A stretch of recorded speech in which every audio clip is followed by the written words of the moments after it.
जमींदार साहब आज अपनी गलती पर खुद ही शर्मिंदा थे। आज उनके घर की इज्जत पर दाग लगते लगते बच गया। चौधरी साहब, हमने ब्लैकमेल करने वाले दोनों गुंडों को पकड़ लिया है। वो गुंडे वीरपुर गांव पर बहुत समय से नजर रखे हुए थे और वो ये भी जानते थे कि वीरपुर गांव की औरतें खुले में नहाती हैं। पर हमें खुशी है कि आपकी छोटी बहू सुधा ने जो हिम्मत दिखाई और उन बदमाशों के खिलाफ हमारी पुलिस थाने में रिपोर्ट लिखवाई, उसकी हमें दाद देनी होगी। अच्छा चौधरी साहब, मैं चलती हूँ, नमस्ते। मैंने आपको कितनी बार समझाया था, घर की बहुओं का खुले में नहाना ठीक नहीं, पर आप नहीं माने। अब कुछ भी हो जाए, मैं अपनी बहुओं के लिए घर में गुसल खाने की व्यवस्था जरूर करूंगी। वीरपुर गांव जहां घरों में गुसल खाने की व्यवस्था नहीं थी, इसलिए गांव की औरतें खुले में नहाने को मजबूर थी। अरे नई बहू, सोकर उठी नहीं क्या? स्नान के लिए नदी पर जाना है। बड़ी भाभी, नहाने के लिए नदी पर?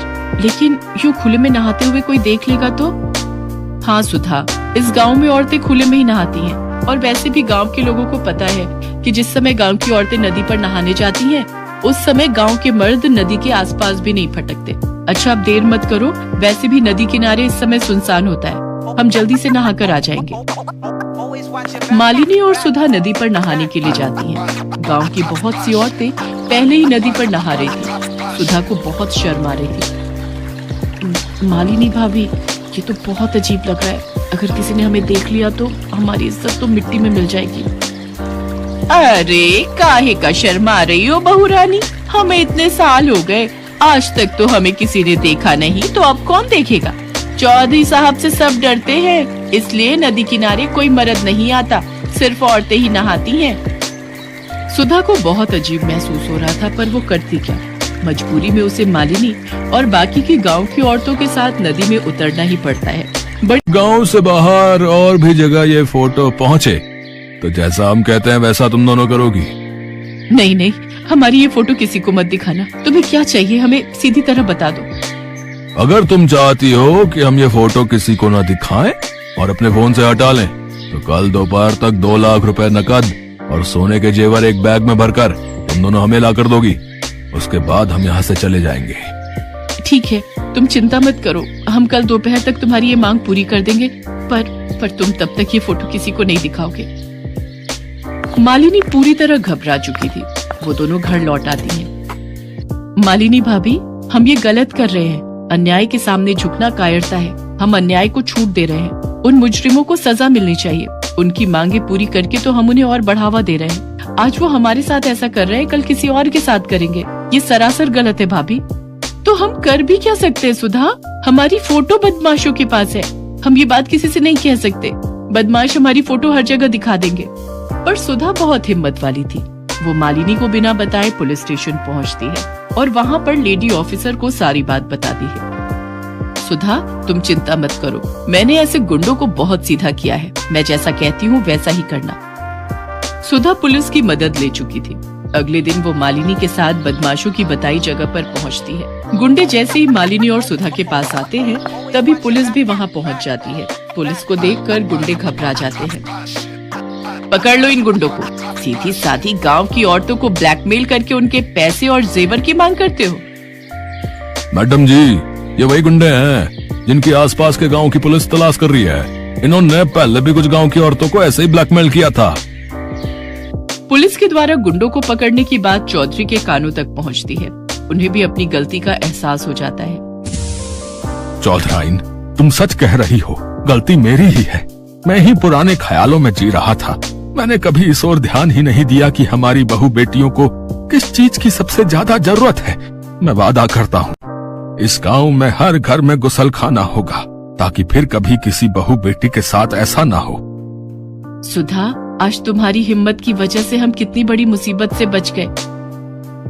भाभी, ये तो मेरा फर्ज था। मुझे खुशी है कि आज मैंने जो हिम्मत की, उस कारण इस गांव की बहुओं को अब खुले में नहीं नहाना पड़ेगा। गांव की इज्जत अब सुरक्षित रहेगी। वीरपुर गांव की औरतें सुधा की बहुत तारीफ करती हैं। आज हर घर में गुसलखाना था और गांव की औरतों ने भी अब खुले में नहाना बंद कर दिया था। सुबह के 6 बजे होते हैं कि तभी नीतू अपने पति को उठाने की कोशिश करती है। अरे क्या होगा, आज संडे है, आज तो देर तक सोने दो। अरे चलो उठ भी जाओ ना, अभी सभी घर वाले सो रहे हैं, उनके उठने से पहले हम जल्दी से कराते हैं। अरे क्या कराते हैं, तुम्हें जो करना है अकेले कराओ, लेकिन मुझे अभी सोने दो। क्यों टाइम वेस्ट कर रहे हो, जल्दी से चलो, नहीं तो सारा दिन लाइन में ही खड़े रह जाओगे। अरे जबरदस्ती है क्या, जब आ ही नहीं रही तो जाकर करूँगा क्या। अब तुम निकलो यहाँ से और मुझे सोने दो। ओहो, अगर इनके चक्कर में रही तो मैं भी पेट पकड़कर ही बैठी रह जाऊंगी। इसके बाद नीतू पेट पकड़ते हुए जल्दी से अपने कमरे से भागकर बाथरूम की ओर जाती है तो देखती है कि उसकी दोनों जेठानियाँ और छोटी देवरानी पहले से ही बाथरूम के बाहर खड़ी होती है। अरे यार, लेट हो गई, लगता है और जल्दी उठना चाहिए था। नीतू को देखकर उसकी देवरानी कहती है, आओ दीदी जल्दी से आकर लाइन में लग जाओ। पर अगर तुम सब बाहर हो तो फिर टॉयलेट में है कौन, और कौन होगा, मम्मी जी के सिवा। नीतू जोर जोर से दरवाजा पीटकर कहती है, अरे मम्मी जी आप कहीं सो तो नहीं गई, जल्दी से बाहर आ जाओ, यहाँ लाइन लगी पड़ी है। नीतू ये कही रही होती है कि तभी शीला उनकी सास टॉयलेट से बाहर आती है। उसके बाहर आते ही मंच की बहू नीतू पेट पकड़कर पीछे से भागते हुए आती है और लाइन तोड़कर टॉयलेट में घुस जाती है और झट से दरवाजा बंद कर देती है। ये सब देखकर बाकी सब हैरान रह जाती है। तभी सबसे बड़ी बहू राखी जोर जोर से दरवाजा पीटते हुए कहती है, अरे ओ नीतू की बच्ची, जल्दी से बाहर निकल, मेरा नंबर था, तू कहाँ से बीच में घुस गई, निकल निकल ना। अरे क्यों दरवाजा पीट रही है, उसको तोड़कर ही पाने की क्या, और अब वो अंदर गई है तो पेट की गंदगी निकाल कर ही बाहर निकलेगी। और जब मैं अंदर थी तब भी तुम में से कोई दरवाजा पीट रहा था। तुम सब जानती हो ना, बुजुर्ग लोगों को कब्ज की शिकायत रहती है। अगर आपको कब्ज की शिकायत रहती है तो सुबह जल्दी उठकर फ्रेश हो जाया कीजिए। आपकी कब्ज के चक्कर में तो हम लोगों के पेट के बुलबुले उठने लग पड़ते हैं। ये सब बातें छोड़ो मम्मी जी, अब ये बताओ कि कब तक हम ऐसे ही एक टॉयलेट में जाते रहेंगे। उम्र भर ऐसे ही जाना होगा। क्या मतलब ये कि शुक्र मनाओ तुम लोगों को एक टॉयलेट तो नसीब हुआ। हम तो अपने गांव में खुले में शौचालय जाते थे, और खुले में जो जाने का मजा है, ओए होए होए होए होए। इतना कहते ही शीला चुप हो जाती है। पर मम्मी जी, आपकी इतनी सारी बहुएं हैं, आपको 2 टॉयलेट तो बनवाने ही चाहिए ना। आई बड़ी 2 टॉयलेट वाली, ये घर है, कोई तेरे बाप का होटल नहीं जो 2-2 टॉयलेट चाहिए तुम्हें। मम्मी जी, पर जैसे यहाँ लाइन लगी है ना, ये किसी के घर का टॉयलेट नहीं बल्कि किसी चौल का सुलभ शौचालय मालूम होता है। हाँ, बस इसका ये एक सुख है कि हमें धोने के लिए बाल्टी और मग्गा लेकर नहीं आना पड़ता। निधि बोली रही थी कि तभी वहाँ खड़ी राखी जोर से बदबूदार गैस छोड़ती है। उसकी बदबू से वहाँ खड़े सभी अपनी नाक पर हाथ रख लेते हैं। उसके ऐसा करते ही शीला कहती है, हाय मोरी मैया, ना जाने क्या ठूसा था इस कपखते रात में जो इतनी गंदी बदबू निकाली है।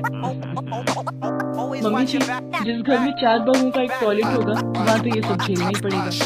फिर राखी दोबारा से दरवाजा पीटते हुए, जल्दी से बाहर निकल मेरी माँ, अब तो बर्दाश्त से बाहर है सब कुछ। ये कहकर राखी फिर से दरवाजा पीटने लगती है। शीला देवी की जॉइंट फैमिली थी जिसमें उसकी 4 बहुएं थी और 4 बेटे थे, और उन सबके लिए केवल एक ही टॉयलेट था। सारे घर एक ही टॉयलेट यूज करता था। वैसे कहने को तो उस घर में 2 टॉयलेट थे, लेकिन दूसरे टॉयलेट की सीट टूट रखी थी और फ्लश पूरी तरह खराब था, जिस वजह से कोई उसे यूज नहीं करता था।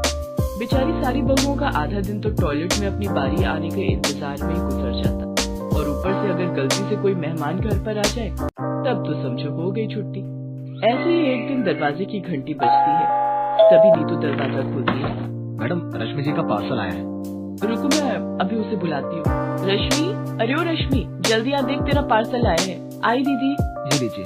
पार्सल देकर कुरियर बॉय वहाँ से जाने लगता है। तभी वो रुककर उन दोनों से कहता है, अगर आप बुरा ना मानो तो क्या मैं आपका टॉयलेट यूज कर सकता हूँ? लेकिन क्यों? मतलब ये तो नेचर कॉल है, कभी भी आ सकती है, और इस वक्त मेरे लिए जाना बहुत अर्जेंट है।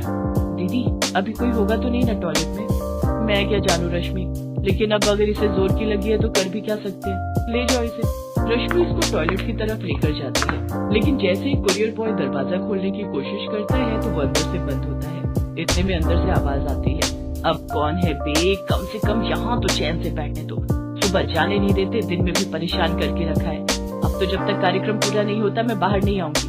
अरे दीदी धीरे बोलो, अगर गलती से किसी ने सुन लिया तो क्या सोचेगा? सुनने दो, अगर कोई सुनता है तो कम से कम औरों को भी तो पता चले कि कैसी जालिम सास है हमारी, जो 4-4 बहुओं के लिए सिर्फ एक ही टॉयलेट रखा हुआ है। इसके बाद रश्मि उस आदमी से कहती है, जी माफ कीजिएगा लेकिन आपको थोड़ा वेट करना होगा। कोई बात नहीं जी, मुझे इनके जितनी इमरजेंसी भी नहीं है।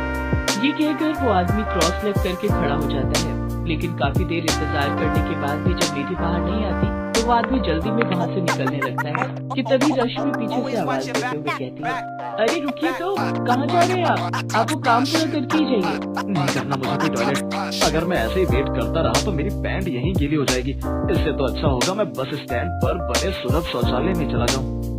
ये कहकर वो आदमी वहाँ से भागता हुआ चला जाता है। रश्मि अपना सर पकड़कर बैठ जाती है।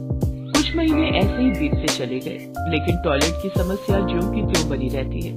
एक शाम जब शीला घूमने गई होती है तभी चारों बहुएं बैठकर रोज की इस परेशानी का हल ढूंढने के विषय में चर्चा करती हैं। हे भगवान, अब क्या दिन आ गए, हमारी जो सास की चुगलियां छोड़कर टॉयलेट के ऊपर चर्चा करने बैठे हैं हम। सब हमारी सासू माँ का किया धरा है। वो सब तो ठीक है, लेकिन अब ये सोचो कि कैसे हम अपनी सास को दूसरा टॉयलेट भी ठीक करने के लिए मनाएं। ऐसे तो मानने से रही, हमें कोई तरकीब सोचनी पड़ेगी जिससे सांप भी मर जाए और लाठी भी न टूटे। वैसे मेरे पास एक आइडिया है, क्यों ना हम में से एक का पेट खराब कर दिया जाए, जिससे सारा दिन उसका टॉयलेट में ही बीते। फिर जब मम्मी जी को टॉयलेट यूज करने नहीं मिलेगा तभी उन्हें दूसरे टॉयलेट की अहमियत समझ में आएगी। वो तो ठीक है, पर किसका पेट खराब करे? तू अपना कर ले, मैं तेरे लिए जमाल गोटा लाई देती हूँ। वाह जी वाह, ये क्या बात हुई? मान न मान मैं तेरा मेहमान। अगर मुझे टॉयलेट में जगह ना मिली तो मेरा तो हो जाएगा ना वही काम तमाम। ऐसा करो, आपका आइडिया है, आप पर ही आजमा कर देखते हैं इसे। ना बाबा ना, ओहो, हम सब क्यों अपना पेट खराब करें? जिसकी वजह से ये परेशानी हो रही है उन्हीं का खराब करते हैं। अभी तो सास होने का फायदा उठाकर वो हमसे पहले टॉयलेट चली जाती है। हाँ, ये अच्छा आइडिया है। यही। उसी शाम अपने प्लान के अनुसार वो चारों अपनी सास के खाने में जमाल गोटा मिला देती है। कुछ देर में शीला के पेट में गड़बड़ शुरू हो जाती है और वो भागते हुए टॉयलेट की तरफ जाने लगती है। लेकिन तभी रश्मि झट से टॉयलेट में जाकर अंदर से दरवाजा बंद कर देती है। शीला दरवाजा पीटते हुए चिल्लाकर कहती है, अरे करमचली, तुझे सुबह से टाइम ना लगा? जो मेरे जाने पर ही घुसना था तुझे, जल्दी निकल बाहर।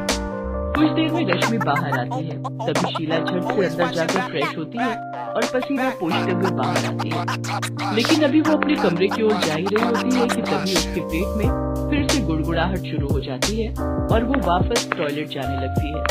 लेकिन तभी निधि टॉयलेट जा रही होती है कि शीला उसको कहती है, अरे ओ कहाँ चली? मुझे बड़ी जोर की आई है, जरा भी देर हुई तो तुझे ही साफ करना पड़ जाएगा। मुझे भी जोरों की लगी है मम्मी जी, आप थोड़ी देर इंतजार करो, मैं यूं गई और यूं आई। ये कहकर वो टॉयलेट चली जाती है। अरे जल्दी निकल जा, निकल मेरी माँ। कुछ देर में राखी भी वहाँ आ जाती है और वो शीला से पूछती है, क्या हुआ मम्मी जी, आपका पेट खराब है क्या? हाँ, लग तो मुझे भी यही रहा है, पेट में जोरों की गुड़गुड़ाहट हो रही है, लेकिन ये मरजानी कब से टॉयलेट पर कब्जा करके बैठी हुई है।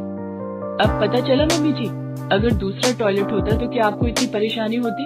इसीलिए कहते हैं इतनी बड़ी फैमिली में 2 टॉयलेट होना बहुत जरूरी है। घर में कमरे भले ही कम हो, लेकिन टॉयलेट तो 2-3 होने ही चाहिए। बिल्कुल सही कह रही हो बहू, अगर कभी किसी का मेरी तरह पेट खराब हो गया तो उसका तो खड़े खड़े ही रायता फैल जाएगा।